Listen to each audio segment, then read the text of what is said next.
मेरा अच्छा नहीं गया, लेकिन अभी ये वाला जो है बिल्कुल इसके लिए भी मेरे बहुत उम्मीद है मेरी कि मैं अपनी परफॉर्मेंस से पाकिस्तान टीम को जिताऊँ।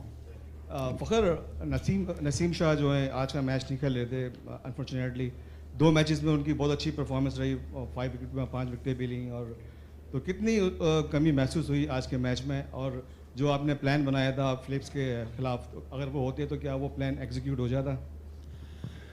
देखिए मेरे ख्याल में जिस तरीके से आज वो खेला है तो कोई भी होता तो वो मुश्किल होता, लेकिन ये है कि देखें नसीम शाह बिल्कुल एक बहुत ज़बरदस्त बॉलर है, और जिस तरीके से उसने अभी मेरे ख्याल में 4-5 ही वनडे खेले और मेरे ख्याल में दुनिया में सबसे ज़्यादा आउट किए हैं 4-5 वनडे में, तो और वो एक बहुत टैलेंटेड बॉलर है। मिस तो यार आप बात सुने, आप थोड़ा सा मेरी टोपी या सलवार भी देख के ये ना समझे कि मैं कोई नया आया हूँ। ये सारे बच्चे हैं मेरे सामने, बहुत सारे। आप एक तो लास्ट में बारी दे रहे हैं, मैंने सवाल पूछा है ना मेरे। नहीं पूछे, मुझे सवाल तो पूछने देना, आप पूछने दे। क्या तरीका पूछने दे, कोई तरीका, आप अभी पैदा नहीं हुए थे तो मैं स्पोर्ट जर्नलिज्म कर रहा हूँ। तरीका आप बताइए, पूछने दे। Sorry sir. दूसरा मेरी, तुम लोग नए हो तो सब्सक्राइब करो, वो जो लाल वाला बटन है उसके साथ स्कैम करो या फिर महफिल जमाओ।